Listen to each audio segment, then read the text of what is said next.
So this is a screen that we left off on, or at least from last time, from last week. I did want to stress that for this particular, or as far as we're going to get here in this class, we're just going to observe linear systems that have constant coefficients. And so we're just going to be dealing with constant coefficients instead of functions for the coefficients. So this is what we had up last time. And we're assuming that we have a system, a homogeneous system, and the homogeneous system can be summarized as in vector or matrix form as x prime, where x is a column matrix or column vector. A is going to be the matrix of coefficients from your system, and then x is your actual solution. And with these, at least with the beginnings of this topic, we're going to assume that our solution looks like this. It's almost, there's an analogy, right, to like our second order differential equations. If you remember our second order differential equations, we have ay double prime plus by prime plus cy is equal to 0. We assume that y is equal to c e to the kt is our solution. And then we go ahead and we plug this back into the original differential equation, and then we solve for values for k, and then c just happens to be an arbitrary constant. And then we're going to get two solutions, linearly independent solutions, and go through all that mess. So this is kind of like the same thing, except instead of a constant, we're going to have a constant vector, because we are dealing with vector valued functions, and then we're looking for the kt, except this one is called lambda.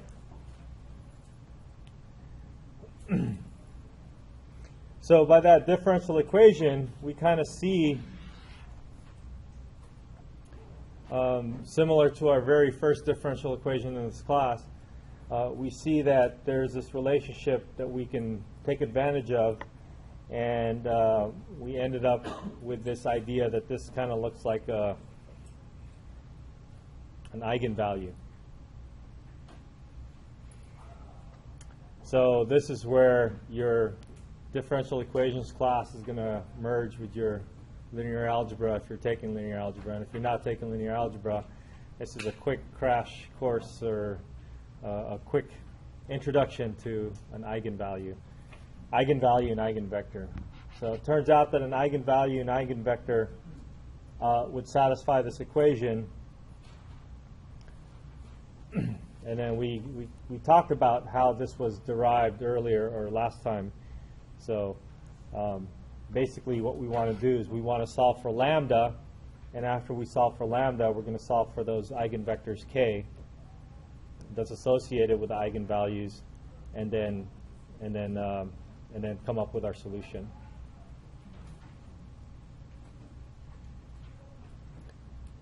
So whenever we deal with these problems, we look for what we're calling the characteristic polynomial for your matrix, which is the way to solve for your eigenvalues.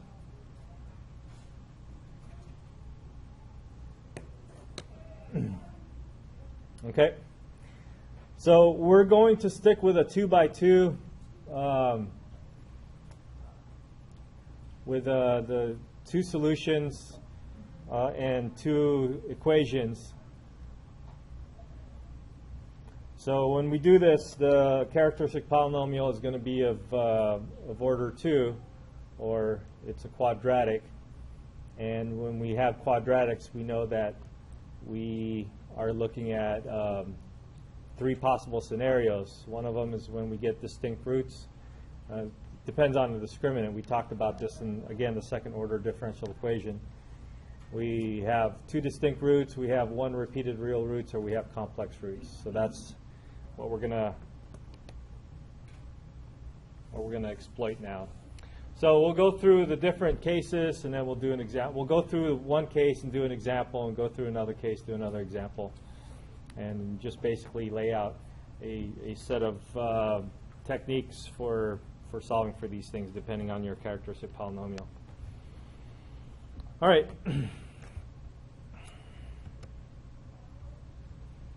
Our first case would be if we get distinct eigenvalues.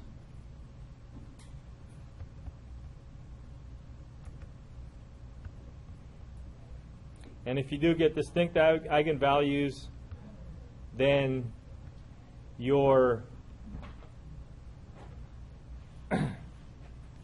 solution is going to look like this. All right, so that's just the formula for this. So it's better if we actually do an example. So let me see if we can come up with an example here. Number one sounds good, right? It's always good to start with number one.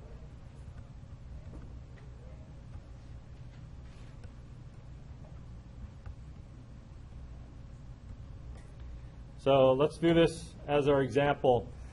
So in this case, n is equal to 2, and when we solve for our characteristic polynomial, we should expect to get two distinct roots, because this is, I hope, is the case. So here's our example. Now, the first thing we want to do is we want to find our matrix A, right? And so remember that this whole thing translates to, in matrix form, a column matrix that we'll call X prime, which will hold the solution. And this is equal to a matrix A times, I guess I'll just call it capital X to make it be a matrix instead of vector. So it'll be a matrix X. And capital X is going to be the XY solution.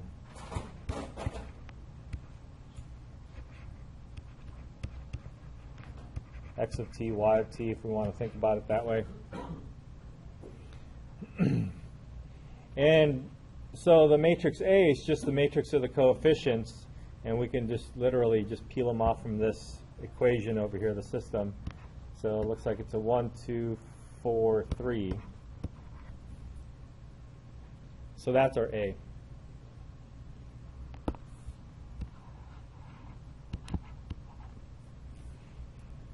Okay. Now what we want to do is, according to the theory behind this, we want to extract the eigenvalues. Hopefully we get distinct eigenvalues, and we should expect two of them to come out. And then once we do that, then we can find the eigenvectors associated with those eigenvalues, and then we can write our solution, and we'll be done. So let us find our eigenvalues. Again, the characteristic polynomial is a minus lambda I, and we want the determinant of that.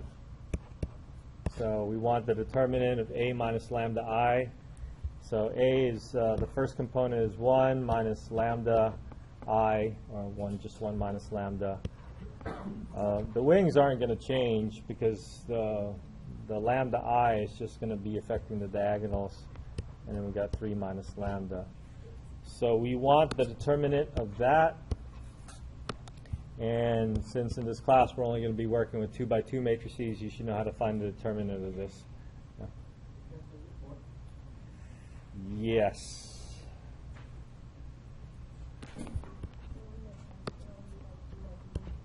Yep. So we have 1 minus lambda times 3 minus lambda minus, and then the product of 4 and 2 is 8, I think. And then we multiply all this out, get lambda squared minus 4 lambda plus 3 minus 8, right? Plus 3 minus 8, negative 5. And then we set this equal to 0, and then we factor, we get lambda minus 5 and lambda plus 1. And so there are our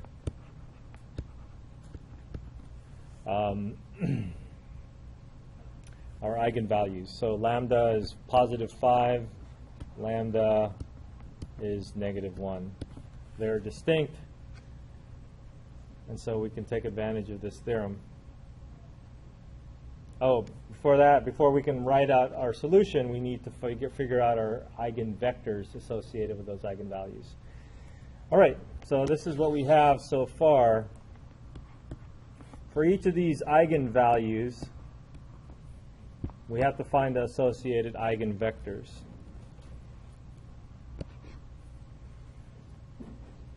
So what we're going to do is we're going to go back to this matrix. What we want to do is we want to find a solution to this matrix, basically, where we have 1 minus lambda, and then 2, and then 4, and then 3 minus lambda.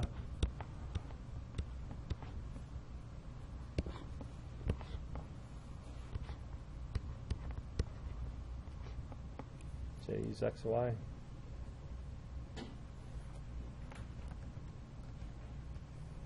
A, B.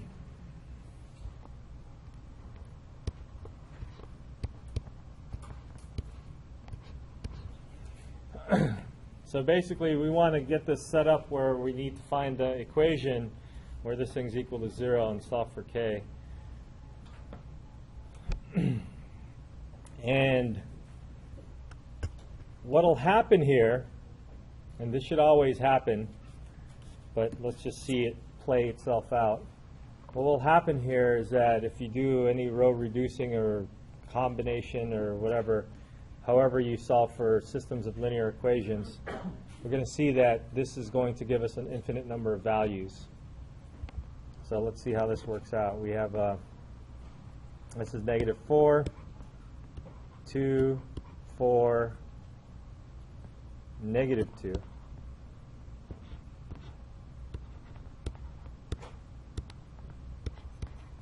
And you see that this actually, you know, you can row reduce it to try to solve for this, but the whole bottom row will disappear. Or you can write it as negative 4a plus 2b equals 0, positive 4a minus 2b is equal to 0. And if you try to solve for this, you'll again see that these two equations are the exact same line. I don't know. I should have used K1, little K1 and K2. But they're just, they will just, my solution here will just be the vector K1.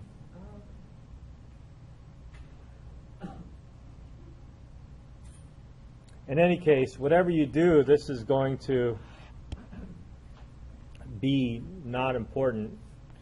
And then so we really have this equation, negative 4a plus 2b is equal to 0, that we need to solve for. And or we need a value from there. And one of the easiest things to do is to just, I don't know, let something equal to something. Yeah. Oh, because if you try to combine it, it'll disappear. It'll be.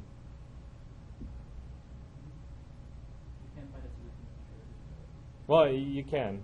I mean, any way you find a solution, we're going to say that these two lines are the same, and so it's redundant. We're not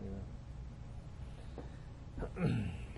So one of our tricks is just to let A equal a number or B equal a number. I think if we let B equal to 2 or something like that, it might be a nice number. Or if you let A equal to 1.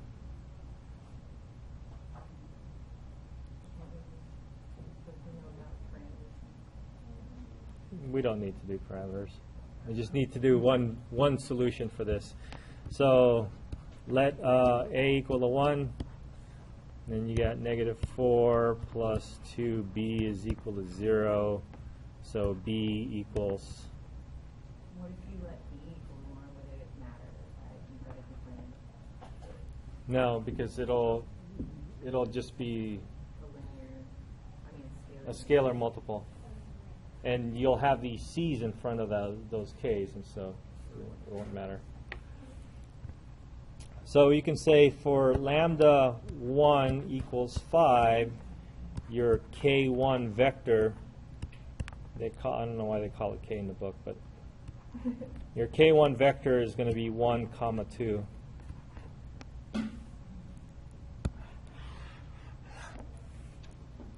Okay?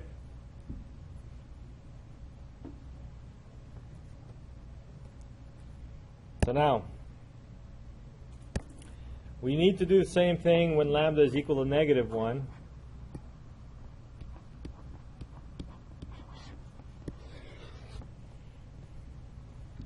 And let's see this again, that this is going to be 1 minus -1, 2, 4, 3 minus -1.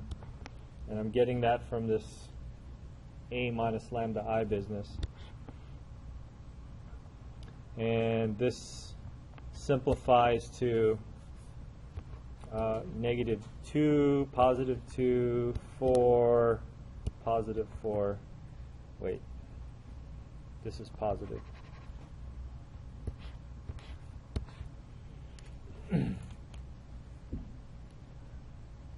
So for this one, I think I'll do it a little bit differently. You're solving for a homogeneous system here. And so really what you're doing is you're solving for, you can row reduce 2, 2, 0, 4, 4, 0. And when you multiply the first row by -2 and add it to the second row, the whole second row disappears. So you really have 2a plus 2b. I suppose we could you just made it 1 and 1. So if you let a equal to 1 in this case, b would have to equal to, oh, this is 0, sorry. If you let a equal to 1, b will have to be equal to -1.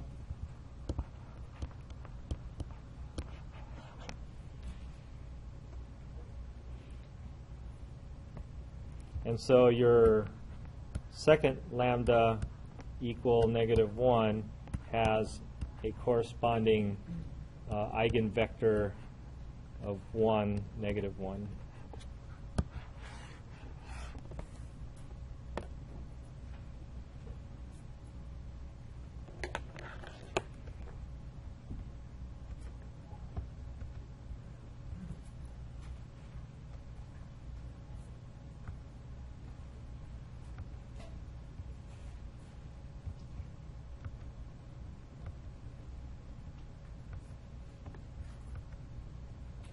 So let's take these two solutions.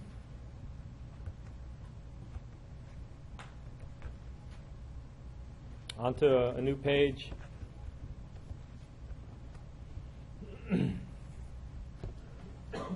And we want to put this together. According to our theorem over here, our general solution would be just an arbitrary constant times k times this thing, and another arbitrary constant k2 times this thing. So what are those things? So your x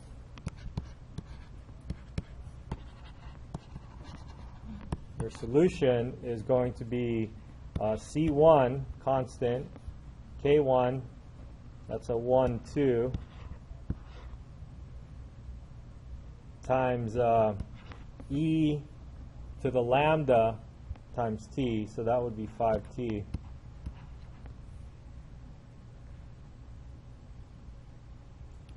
And then plus c2, the k2, should have labeled this k2, 1, -1, and then e to the -1 times t.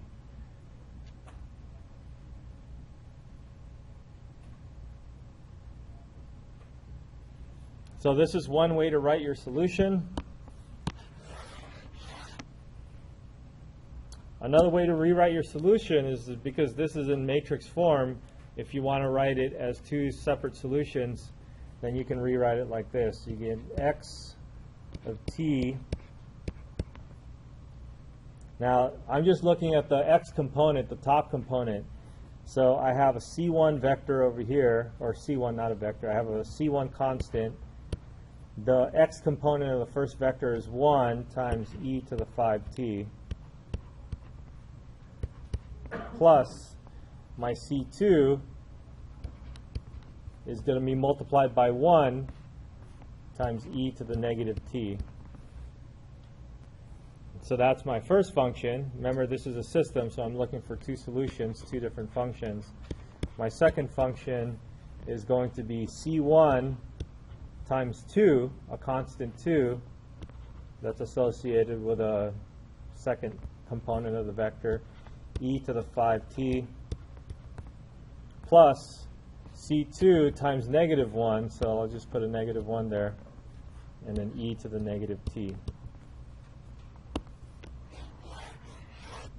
So you can also rewrite your solution as an x equals 2 and y equals 2, because that's what your solution is supposed to be. Either one is fine with me, and if you're doing homework, then you have to input it the way they wanted it input.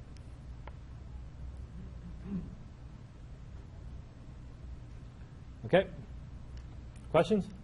Yeah? So what does this mean for about differential equations? Does this look like if we have a system of differential equations, we can solve them using this method? Yeah, so if your differential, this is a differential equation that we start off with right here. So if this describes some predator-prey where x is the wolves and then y is the population of the rabbits, and this is how it would look like, then your solution would be this. And I'm not going to go into the theory about this, but it'd be nice if you can just, a simple graphing calculator program to graph this. I think it might be interesting to take a look at. Let's see if we can spend, no more than 5 minutes on this. So our solution is a vector. It's a 2 vector. And you can write this in parametric form, 2 vector. So the first one, let's just let C1 and C2 equal to 1, just to make things simple. Or we can make it into a parameter if we want, but let's just make it into a 1. We have e to the, what is that, 5t?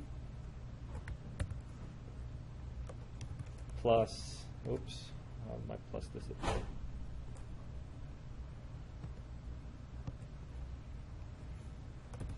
Plus another, we'll just let that equal to 1 again, e to the negative t. And then the next one is 2 e to the 5t minus e to the negative t.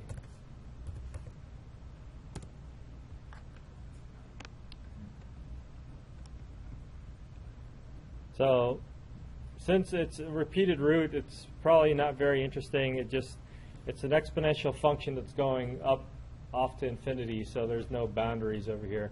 The more interesting ones are the ones that are, involve sines and cosines, or complex numbers, where you're going to have sines and cosines coming out of this, and so that becomes a little bit more interesting. All right, so this probably wouldn't be a good model for wolves and rabbits, because it's just going to shoot off. Both populations look like they're going off to infinity. So, okay, any questions about dealing with these types of solutions, where you're a characteristic polynomial, where you have two distinct eigenvalues? All right, now let's try one where our eigenvalues are repeated roots.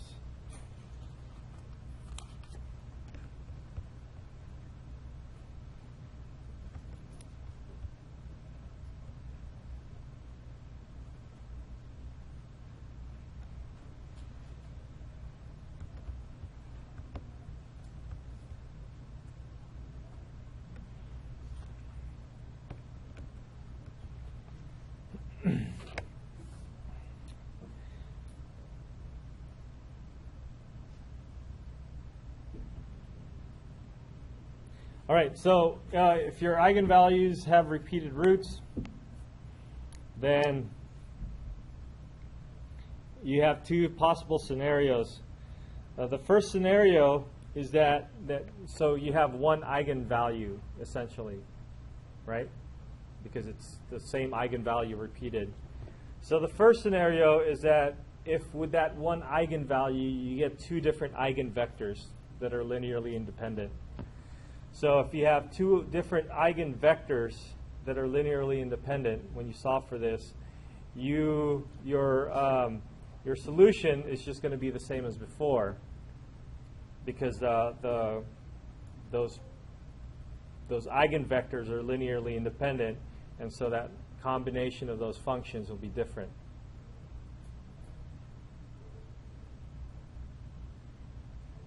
So there's two cases for case 2. Yes, case 2 has two cases.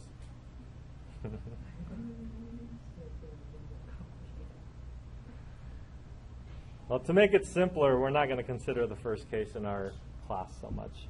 We're just going to consider the second case. Unless I mistakenly pick a problem that I should have tried out these problems first now. The second case is something that happens a little bit more often. So you get your eigenvalue, and you only get one of them. It's a repeated root eigenvalue. And then it turns out that you have two, you only have one vector associated with it, your eigenvector. You only have one eigenvector. Now, if that's the case, your solution is going to be a little bit more complicated.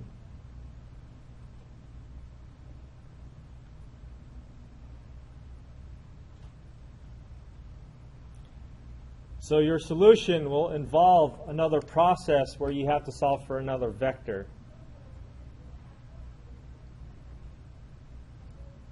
So it's usually going to be case B? Yeah, it's usually going to be case B. Unless, like I said, unless I accidentally pick the wrong problem right now. Okay?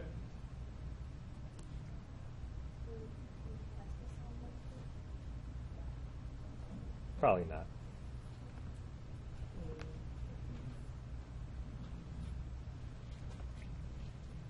So let's see if we can do a problem. Do they have problems here? Repeated eigenvalues. Okay, so now I have to make the right choice. I'll pick number. Probably do like, Well, let's do one. Actually, I can have Mathematica try to figure out. just look away for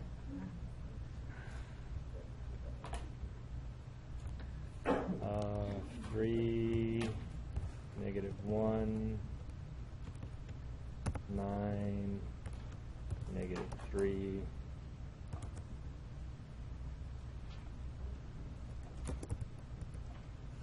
Eigensystem.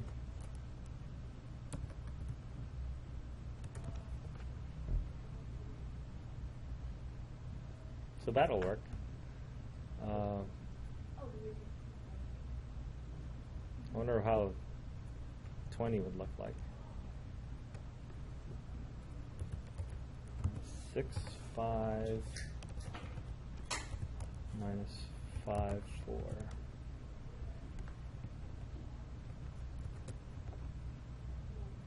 Well, that'll work too.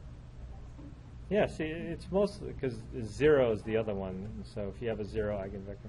So it turns out that, yeah, most of these fall in the case B category. So, all right, we could choose 19 or 20. Let's do number 19.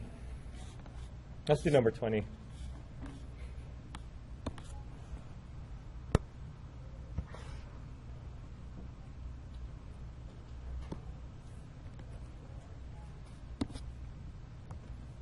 Oh, no.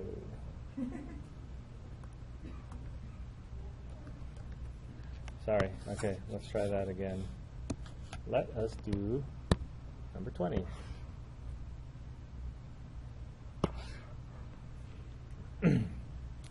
All right, so this is our differential equation. Our x prime is going to be minus 6x plus 5y, and our y prime is going to be minus 5x plus 4y. And let's just jump directly into the matrix that we're going to be dealing with. So our matrix is going to be minus 6, 5, negative 5, 4. And then we want to get our eigenvalues.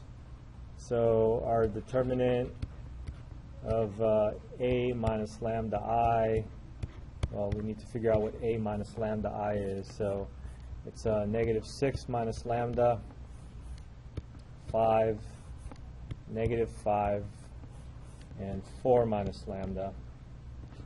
So our characteristic polynomial is negative 6 minus lambda,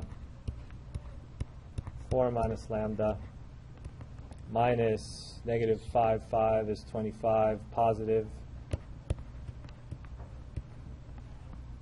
So let's FOIL this out. You get lambda squared, and one's negative, one's positive. So that's positive is 6, negative is 4. So it's positive 2 lambda. And then the constant terms, negative and a positive, is 24. Negative 24, and then you plus 1, or plus 25, and it gives you a positive 1. And so this is going to be lambda plus 1 squared. So here is your repeated root. Lambda is equal to negative 1 multiplicity 2.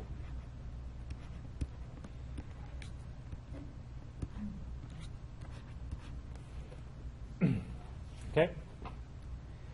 So in search for the eigenvector, if we get one eigenvector, then we're in this case B. If we get two eigenvectors that are linearly independent, that are different from each other, then we're in case A. So again, we're shooting for case B. So let's find the eigenvector when lambda is equal to minus 1.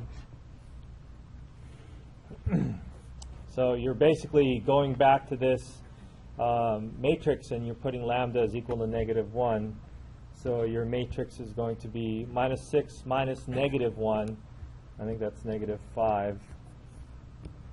5, negative 5. And 4 minus negative 1. That's positive 5. So we see that we get that same repeated issue. And you solve for the homogeneous equation for this system, you're just going to get one equation.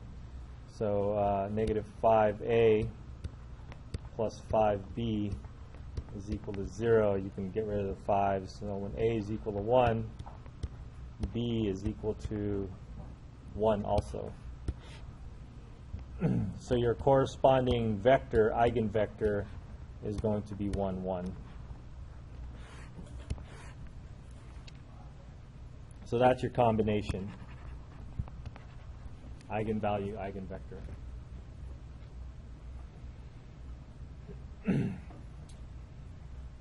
All right, so we're not in this case. We are in this case B.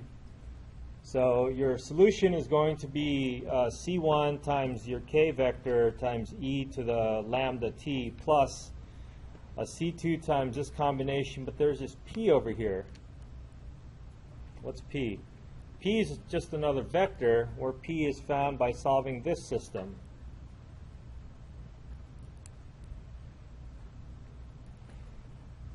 So we need to find out what P is equal to. So we need to solve another system.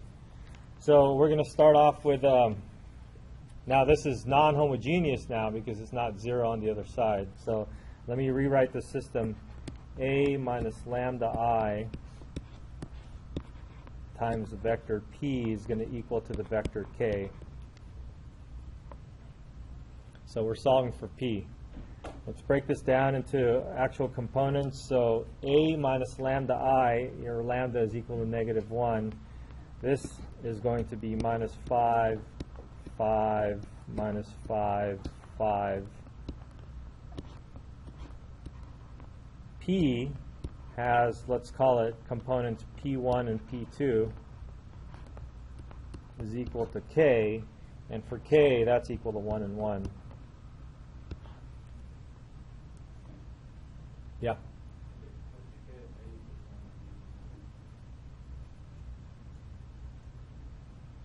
Oh, because I just randomly let a equal to 1, and then I got a b value of 1. I could have let a equal to 7, and I would get b is equal to 7 also. So actually, if you examine your minus 5a plus 5b equation, that reduces to a equals b.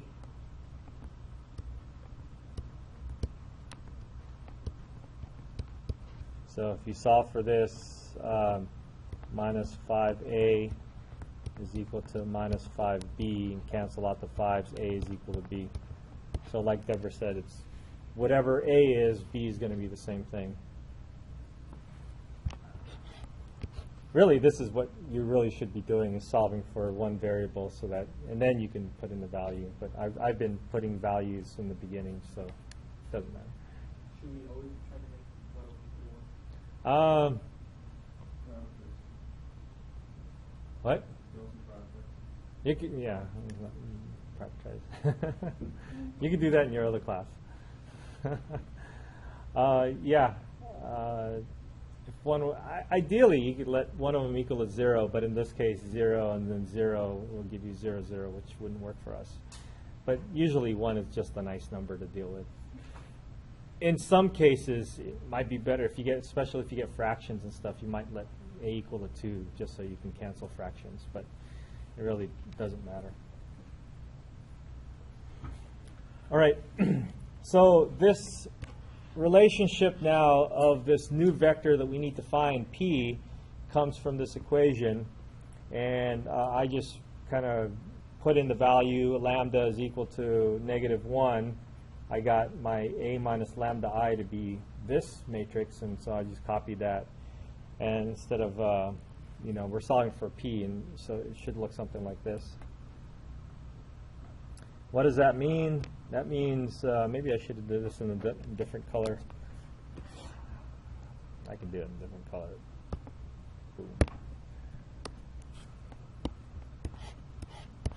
So now I can write this in equations, and it looks like I might get the same situation where it's going to be repeated. Most of the times you'll get a unique solution. In this case, you'll get, I think, -5p1 plus +5p2 is equal to 1, and then you're going to get the same equation down below. So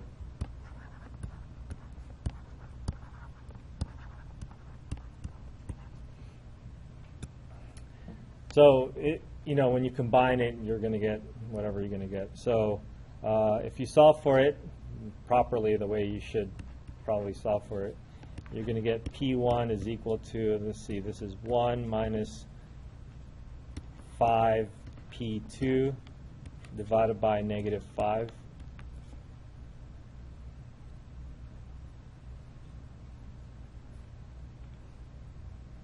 So here is a good time where you probably want to select p1 or p2 in this case to be a nice number that would give you a whole number. Is there a nice number that would give you a whole number here? No. -4?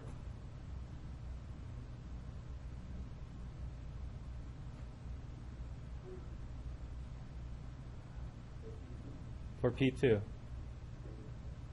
-4? That would give you 21 divided by 5.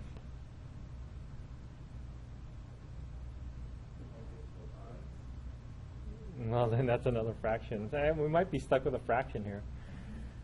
So let P2 equal to 1.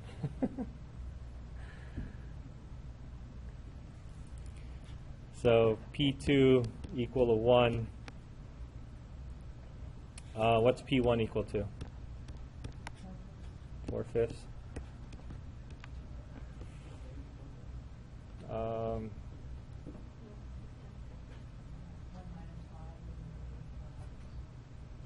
So I'll give you negative on top and negative in the bottom would cancel out. Okay.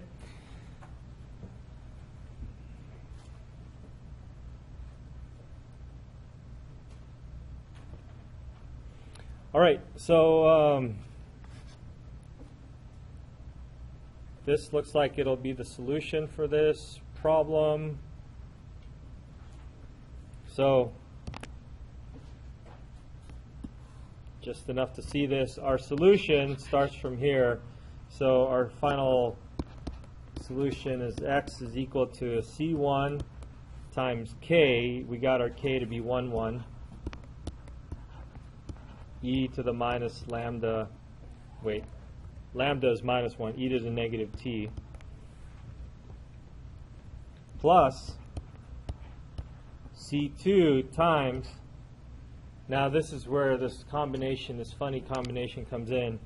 You get the vector 1, 1 from your k, and then now you have an extra t. Remember in when we were solving for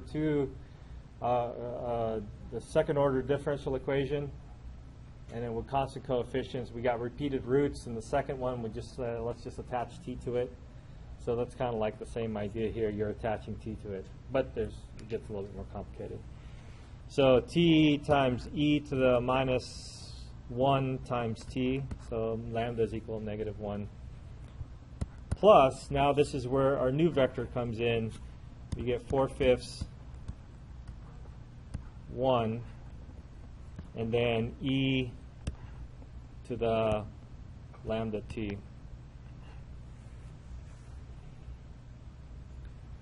So if you carefully peel out the components, you can write this into two different functions. Should we do it? Let's do it.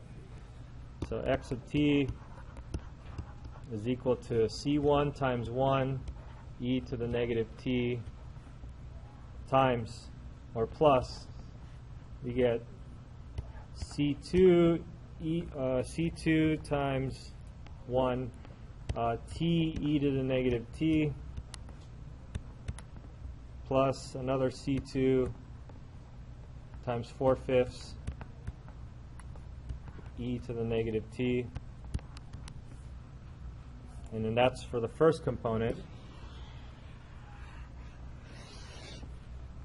The second component function will be just C1 e to the negative t plus C2 t e to the negative t plus C2 e to the negative t.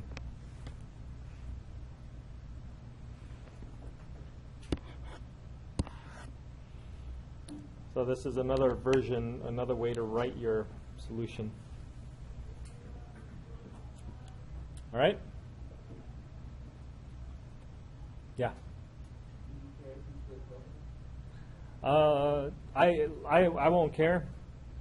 And like I said, the only reason I'm showing this to you is that in case whatever your homework's asking for, your homework might be asking for the solution in matrix vector form, or they might be asking for two different functions. So you should know how to split it up. I'm good with the first one. Questions? All right, you ready for the other one? The last one? Complex eigenvalues. So we had a lesson on complex numbers briefly, and we didn't really discuss the idea of multiplying and dividing complex numbers in detail. So that's another thing that we probably should be able to do, and we'll talk a little bit about that as we run through a problem.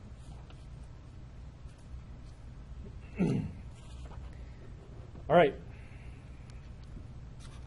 Let's see. Do I even have notes for that? I don't have notes for that. So I was trying to find nice and neat ways to redo the complex. Don't copy this because it's not complete.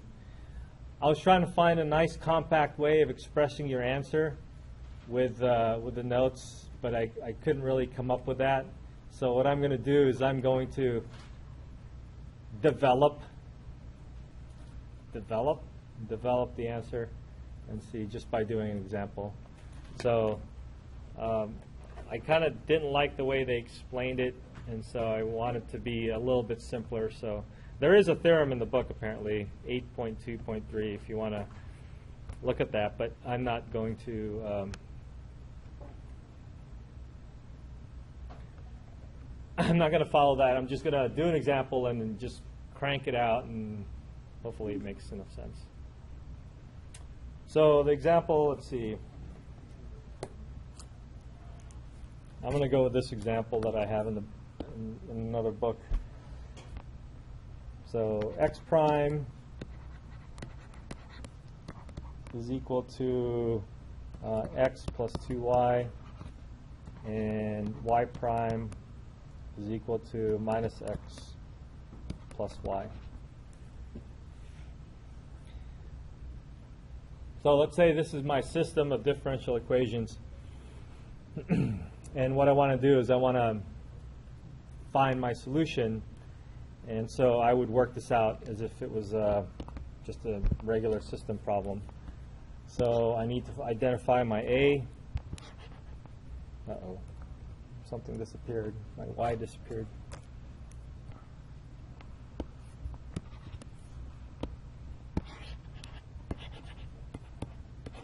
So my matrix is going to be 1, 2, minus 1, 1. And hopefully, this is supposed to be for complex eigenvalues. Hopefully, I get complex numbers here. So my determinant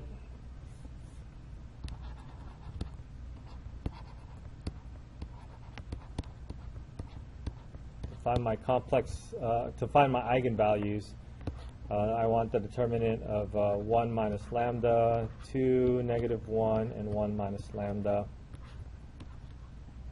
And, oops, determinant, straight vertical bars. So we got 1 minus lambda times 1 minus lambda minus negative 2.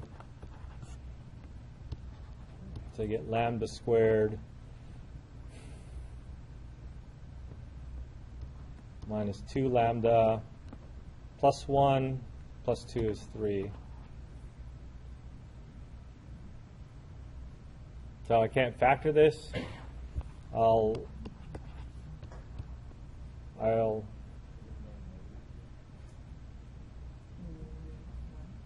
This one? This one? This one? No, because it's negative 2, but it's the diagonal minus the wings. So it's really a minus negative 2, which becomes a positive.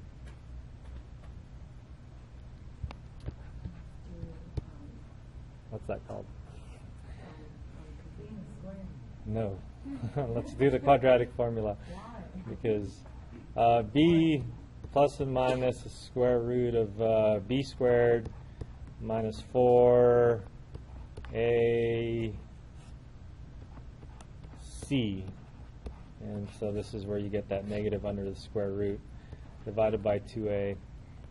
So the 2's cancel. Square root of, this is 12 minus 4 is 8.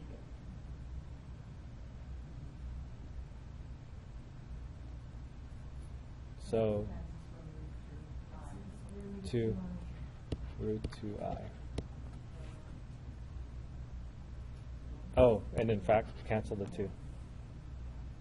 So just 1 plus or minus root 2i. Okay? So that's clearly complex. Now we have to find the corresponding eigenvector.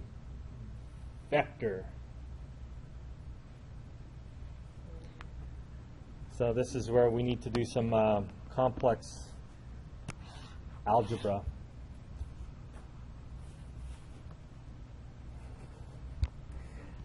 Lambda is equal to 1 plus, let's just consider the first one. This is your lambda. So it's the same process, except you're going to have imaginary numbers coming around. So it's the same process. So let's see.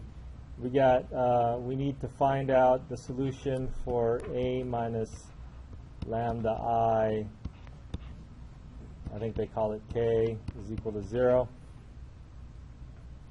So we need to figure out what this is equal to. So imagine taking this 1 minus lambda to negative 1, 1 minus lambda, and instead of lambda, you're going to put in this equation. So let me do this a little bit carefully.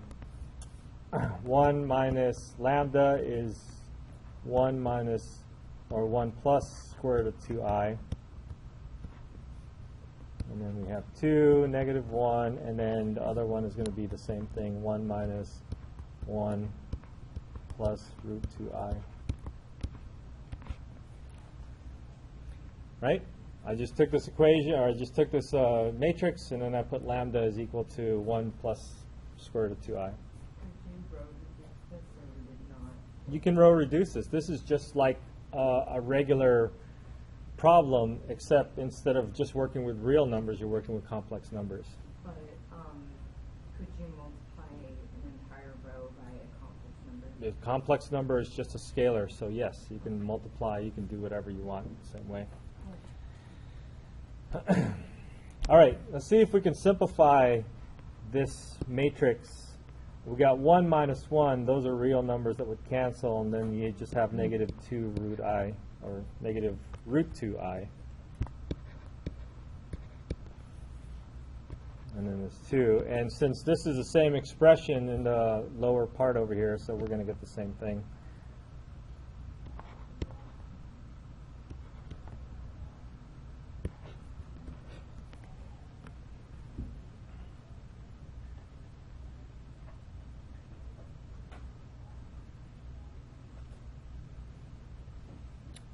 Now, if this was done correctly, I hope it's done correctly,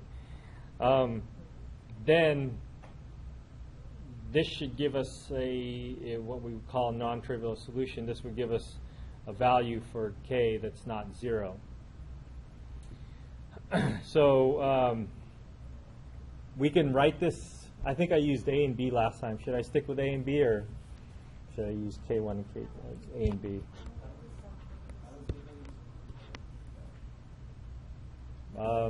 I hope I did it correctly.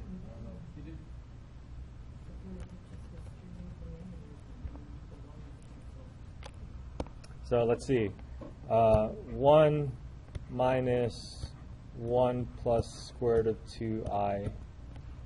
So you're really just adding this. So you can distribute 1 minus square root of 2i. And then these are just real numbers that would cancel.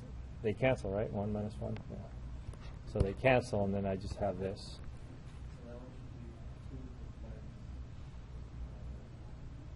Which one? It's the same thing, right? 1 minus lambda, 1 minus lambda. And we are using the same lambda.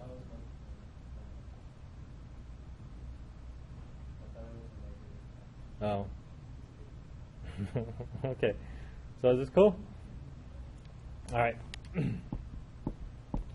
Now, we can set this up the way we set it up before, using the values a and b that we're trying to solve for, or we can row reduce. For those people who are not in linear algebra, are you guys comfortable with row reducing and figuring it out that way?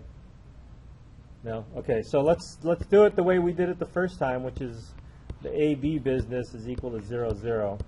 And we'll come up with a couple of equations and then solve for it. And, you know, if you row reduce, go ahead and try it on your own, and hopefully we get the same answers, right? So this is going to give us negative square root of 2i times a, the unknown that we're looking for, plus 2 times b is equal to 0. And then this combination is going to give us negative a minus 2 square root of 2i times b is equal to 0. Now you can solve for, you can do the substitution method or the addition method in algebra. If you remember, you need to multiply one of these things to make it look like the opposite of the other. the coefficients. I mean, so that would be equivalent to row reducing. And that seems to be without really much training on a lot of complex number algebra. It might just be better to solve for one of the variables. So I'm looking at A over here. It looks like A is easy pickings.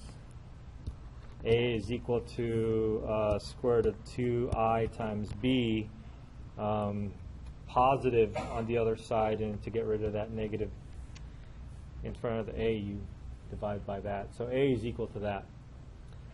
Now I'll take my A and put it back into the first equation. So I have negative square root of 2I times A, which I found to be negative square root of 2I times B, plus 2B is equal to 0.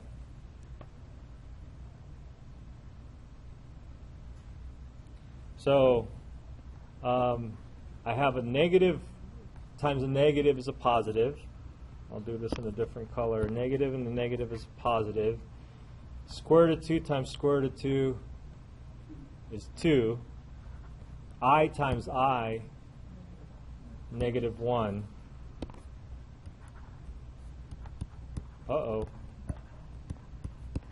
So what does this mean? I got negative 2b plus 2b, that's 0, is equal to 0. What does this mean? True for any B. It's true for any b. Is that what it means, or does it mean that you did something wrong?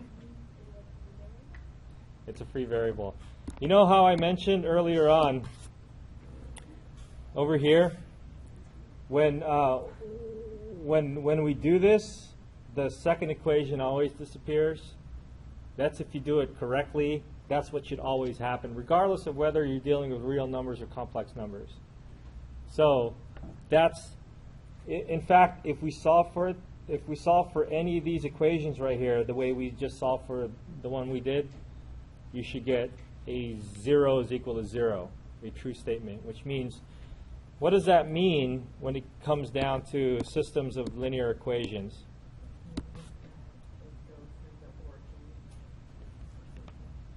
Well, that means we have an infinite number of solutions. So there's either, when you have a system of linear equations, real or complex, or whatever else, finite fields, there's 3 possibilities. You have exactly one solution. The line intersects at exactly one place. You have no solutions. The lines are parallel. Or you have an infinite number of solutions, which means these two things are the exact same thing. That means these two equations, yeah. So that's a different story.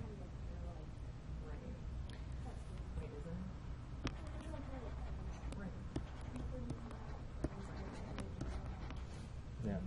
So these two lines are the same. We got a true statement over here. That means these two lines are the same. What does that mean? That means we can just eliminate one of them, choose the other one, and then let A equal to a number, like 1. Right? So these are the same lines by this conclusion. So if we let A equal to 1, I'll probably let A equal to 1 on the top one. And what does B equal to? So if A is equal to 1, we solve for B.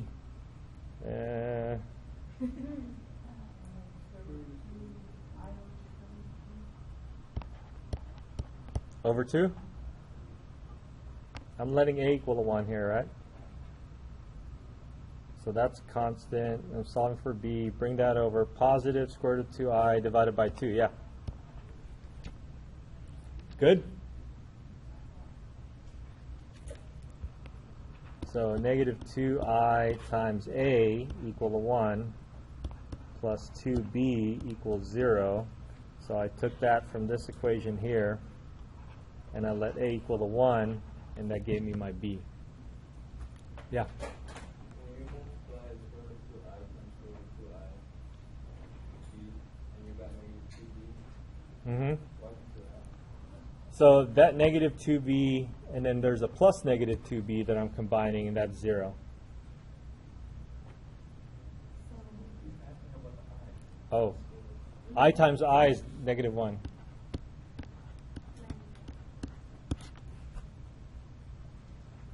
So how is doing, okay, so once you get your eigenvalues, do you just plug it into the solution we talked about for case 1? Yeah. And then you use Euler's formula? Yes. All right. So I have my eigenvalue and my eigenvector, right? Now, there's another eigenvalue, the negative one, but let's just say, just like in the second order differential equations that we did, the complex conjugate of our first solution will not contribute any other linearly independent solutions. So really, this is all we need. Now let's take a look at our solution, how our solution should look like. Our solution, in the next page, our solution should look like this. X is equal to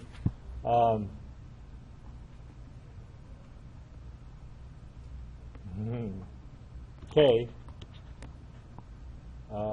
e to the lambda t. We'll assume that we only have one solution right now, and then we're going to generate two linearly independent solutions from this. Wait, did we stop talking about complex stuff? No, we're going to put complex numbers in here. All right, so this is our solution. This is how our solution is supposed to be. So our K was 1 and root 2 over 2I, right? And our lambda was 1 plus root 2? Root 2I.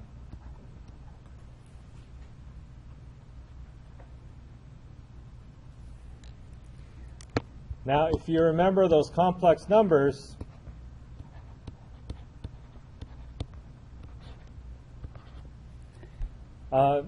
this is really just two things that you're adding. So we can split this up to two different values, e to the t times e to the square root of 2I times t. And this is where you pull Euler's formula out again and say, hey, this is, what is it? It's cosine root 2t plus I sine root 2t.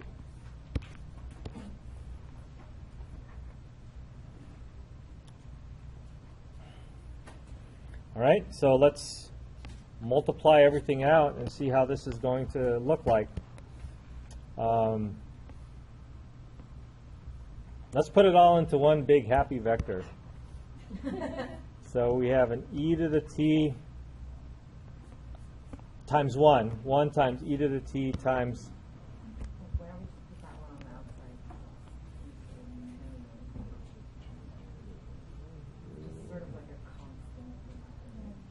No, I already writing it, so... Cosine square root of 2t plus I times e to the t sine square root of 2t. That's the numerator. Or not the numerator, sorry. That's the x component. It's on top, so I thought numerator, but it's the x component. The second component, the y component, is root 2 over 2I e to the t cosine square root of t, square root of 2 times t plus, now I have this I and I have this other I, so root 2 over 2 I times another I,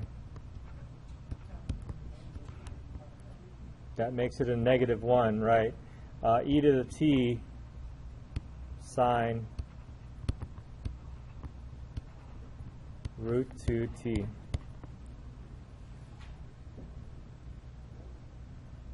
Maybe I should have done a better job distributing that. But here's, this thing got distributed to the two different terms that we're dealing with. Now, what I was interested before, back in the second order differential equation discussion, was to separate the real and the imaginary parts. And when you separate the real and imaginary parts, that's when you get your two linearly independent solutions. So it's clear what my real and imaginary part for the first component is, right? For the second component, let me just focus on this. If I multiply the I times I, this is going to become negative 1. So that makes this component real.